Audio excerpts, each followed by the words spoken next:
Rajim. We seek refuge in God from Satan the rejected. Bismillah ar-Rahman ar-Rahim. In the name of God, most gracious, most merciful. Salamun alaikum. Peace be upon you. God willing, today we want to start the third session of studying the appendices of Quran, the Final Testament, translated by Dr. Rashad Khalifa, PhD, the Messenger of the Covenant. In the past two sessions, we talked about the simple facts which are easy to understand. They're simple to understand, but impossible to imitate about number 19. For example, the count of the word God in the Quran, the addition of the number of the verses where the word God is occurring, as well as 19 facts that we talked about in details in the previous session. God willing, today we want to talk about the section with the subtitle, The Literary Mathematical Composition. The Quran is characterized by a unique phenomenon never found in any other book. 29 surahs are prefixed with 14 different sets of Quranic initials, consisting of 1 to 5 letters per set. 14 letters, half the Arabic alphabet, participate in these initials. The significance of the Quranic initials remained a divinely guarded secret for 14 centuries. So, in the previous session, we talked in detail about these 14 Arabic alphabet, as well as 14 different sets of Quranic initials and where they are prefixed. And if you want to get a detailed understanding of these initials, you need to go to the previous session and look at it, because we have already talked about them. But to give you a brief summary, we have 29 chapters, 29 surahs in the Quran, that they are prefixed with mysterious letters, previously mysterious letters, but right now we know what is the usage of these letters. For example, chapter 2, the heifer, starts with ALM, in Arabic, Alif Lam Mim. Or chapter 7, the purgatory, starts with Alif Lam Mim Sad. Or chapter 13, thunder, starts with Alif Lam Mim Ra. So ALMR. These are the closest representation of the Arabic alphabet in English, and they are mentioned in this table. And so there are 14 Arabic alphabet, half of the Arabic language alphabet inventory, and they make up 14 different sets of initials that previously in the previous session I already talked about them. And they prefix 29 surahs, and it is mentioned here. Now, God willing, we will continue with the next paragraph. The Quran states in chapter 10, verse 20, and chapter 25, verses 4 to 6, that its miracle, that is, proof of divine authorship, was destined to remain secret for a specific predetermined entry. So these are the verses 10, 20, and 25, 4 to 6. We can take a look at them here. 10:20. They say, how come no miracle came down to him from his Lord? Say, the future belongs to God. So wait, and I am waiting along with you. And if we look at the footnote which is given for this verse, we see that in retrospect, we see now the Quran's miracle, indeed one of the greatest miracles, mentioned in chapter 74, verses 30 to 35, was divinely predestined to be unveiled 14 centuries after Muhammad. In view of the current condition of the traditional Muslims, if Muhammad had been given this miracle, those Muslims who are already idolizing Muhammad beside God would have worshipped him as God incarnate. Additionally, this miracle is obviously designed for the computer age and to be appreciated by mathematically sophisticated generations. And this was chapter 10, verse 20, and now chapter 25, verses 4 to 6. Those who disbelieve said, this is a fabrication that he produced, Muhammad, right?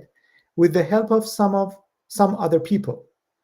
They have uttered a blasphemy and a falsehood. They also said tales from the past that he wrote down. They were dictated to him day and night. And the last verse say, this was revealed by the one who knows the secret in the heavens and the earth. He is forgiving, most merciful. And we have two footnotes for these two verses. Footnote 25:5. Muhammad's contemporaries knew that he was a literate man who could read and write. He wrote God's revelations with his own hand. And this is mentioned in detail in Appendix 28, that God willing, in due time, we will get to it. The footnote for verse 25:6, the Quran's miraculous mathematical code, the incontrovertible answer to the disbelievers' claims, remained a divinely guarded secret for 1400 years. God's messenger of the covenant was destined to unveil it by God's leave. And we have the details in Appendices 1, 2, and 26. That one we are just studying right now. 2 and 26, God willing, we will get to in the future sessions. And God's messenger of the covenant was Dr. Rashad Khalifa. Now, going back to the PDF, we see that the same two verses are mentioned here, the verse from 10:20 and the verses 4 to 6 from chapter 25 are mentioned here. So we move on. The Quranic initials constitute a major portion of the Quran's 19-based mathematical miracle. Now, we will talk about this, what this is, in the section which starts with the Quranic initial, starting with Surah Qaf. But before that, there is a historical background here that, God willing, I will read. Historical background. In 1968, I realized, goes back to Dr. Rashad Khalifa. In 1968, I realized that the existing English translations of the Quran did not present the truthful message of God's final testament. For example, the two most popular translators, Yusuf Ali and Marmaduke Pickthall, could not overcome their corrupted religious traditions when it came to the Quran's great criterion in 3945. And let's look at what is 3945, translated by Dr. Rashad Khalifa, and how these two translators have basically translated it. So, the translation that Dr. Rashad Khalifa provided for us. When God alone is mentioned, the hearts of those who do not believe in the hereafter shrink with aversion. But when others are mentioned beside him, they rejoice. So this is mentioned in chapter 39, verse 45. Now let's see how Yusuf Ali has translated and how Marmaduke Pickthall has translated this verse and what is missing from their translations. Yusuf Ali omitted the crucial word alone from his translation and altered the rest of the verse by inserting the word gods with a small g. Thus, he utterly destroyed this most important Quranic criterion, right? When God alone is mentioned. He translated 3945 as follows. So let's look at his translation, Yusuf Ali. When God, the one and only, is mentioned, the hearts of those who believe not in the hereafter are filled with disgust and horror. But when gods other than he are mentioned, behold, they are filled with joy. So if you look at this translation, you see that it says when God, the one and only. So when you say God, the one and only, it means that the one and only God that we have. True, but it's not stating the fact that this verse is talking about God alone, meaning that only mentioning God and not mentioning any other name besides God, right? So this person, Yusuf Ali, Abdullah Yusuf Ali, was a Indian British scholar and translator. He had some Sunni background, and his background, his traditional background, affected his way of looking at the translation of this verse. And if you look at the Arabic text, for example, here, you would see that it is mentioned, وَإِذَا ذُكِرَ اللَّهُ وَحْدَهُ. Wahdahu means alone. In Arabic, it means alone. It doesn't mean one and only. It means alone. And if you check it in another part, you see that it is mentioned Quran wahdahu, Quran alone, right? So this wahdahu doesn't mean one and only, it means alone. So this is how he messed it up, and he has added something else, gods. So you see that there is a mistranslation here, and when this is happening, you change the meaning of the verses. And if you change the meaning of the verses, you take away the meaning which is intended by the verses of Quran. Now let's go to the next one. First of all, there's a description of this here in more details in the words of Dr. Rashad Khalifa, and then we move on to the next translator. The expression when God, the one and only, is mentioned is not the same as saying when God alone is mentioned. One can mention God, the one and only, and also mention Muhammad or Jesus, and no one will be upset. But if God alone is mentioned, you cannot mention anyone else. And a lot of people, those who idolize Muhammad or Jesus, will be upset. Thus, Yusuf Ali could not bring himself to present the truth of the Quran if it exposed his corrupted belief. Now let's go to Marmaduke Pickthall, another translator of Quran. Marmaduke Pickthall translated alone correctly, but destroyed the criterion by inserting his personal belief in parentheses. He translated 3945 as follows.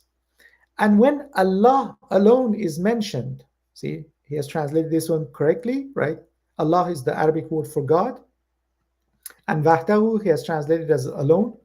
And when Allah alone is mentioned, the hearts of those who do not believe in the hereafter are repelled.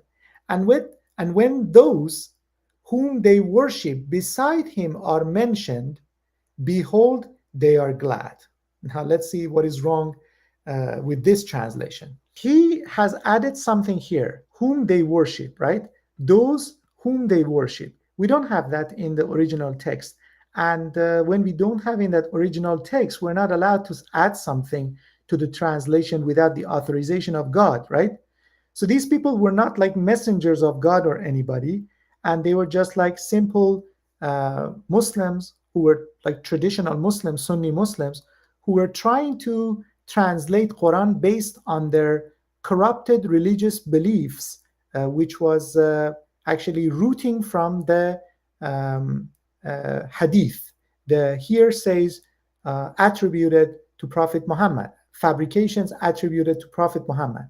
So they were actually trying to translate the verses of Quran based on those understandings from the fabrications which were actually attributed to Prophet Muhammad. So they mess up the meaning greatly if you look at other translations as well by these people, especially Marmaduke Pickthall and Yusuf Ali.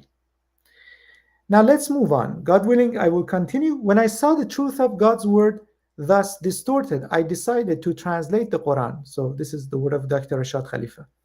At least for the benefit of my own children. Since I was a chemist by profession, and despite my extensive religious background, my father was a renowned Sufi leader in Egypt. I vowed to God that I would not move from one verse to the next unless I fully understood it. So it's very easy. If you search Rashad Khalifa, on the net, you will see the picture of Dr. Rashad Khalifa, and there's a Wikipedia. You can study it on your own, and there's a lot of information about Dr. Khalifa, and his profession was he was a biochemist. He was a doctor. He had a PhD in biochemistry, and he was originally from Egypt, and he came to the United States and became a naturalized citizen, and obviously became an Egyptian American biochemist, right? So this is a short, brief background about who he was. Now, let's continue. I purchased all the available books of Quranic translations and exegesis, tafsir, right? Interpretations, books of interpretation on the verses of Quran I could find, placed them on a large table, and began my translation. The first surah, the key, was completed in a few days. So the key is this surah, If you go to, for example, Quran.com, you will see that this is the first surah called The Key. And it's a very short surah, 7 verses. And this is the surah or chapter that submitters to God alone read it during their contact prayers every day in each and every unit of prayer. So this is a very short surah, and it was translated by Dr. Rashad Khalifa in a very short period of time, in a few days. The first verse in Surah 2 is ALM, or Aleph Lam Mim. So let's take a look at it. If you go to Surah 2, you see that there's the Arabic here, Surah Al-Baqarah, the heifer. It starts with Bismillah ar-Rahman ar-Rahim, in the name of God, most gracious, most merciful. But there is a mysterious set of letters here, Aleph Lam Mim, that I talked about these actually in the previous session as well as the beginning of this session as well. So let's see what happened to this. The translation of this verse took 4 years, 4 years, because he didn't know what it meant, right? And coincided with the divine unveiling of the secret, the great mathematical miracle of the Quran. The book of Quranic exegesis unanimously agreed that no one knows the meaning or significance of the Quranic initials ALM or any other initials, the initials that we talked about in the beginning of these 29 surahs. They were mysterious at that time. I decided to write the Quran into the computer, analyze the whole text, and see if there were any mathematical correlations among these Quranic initials. He used a computer at that time, obviously, to code Quran into the computer and start analyzing the text to see what pattern is going to emerge these initials. You know, he didn't know what he was looking for at that time. I used a timeshare terminal connected by telephone to a giant computer. To test my hypothesis, I decided to look at the single-lettered Quranic initials, Q of, for Surah, in the beginning of Surahs 42 and Surah 50, Sad of Surahs 7, 19, and 38, and Noon of Surah 68. So this was the beginning of his research. As detailed in my first book, Miracle of the Quran, Significance of the Mysterious Alphabets, Islamic Productions, 1973, many previous attempts to unravel the mystery had failed. So this is the beginning of the explanation about the significance of these initials. And God willing, in the next episode, I'm going to delve deeper into this because it needs its own time. And God willing, we will talk about it in the next session. Thank you so much for listening to me and following these episodes.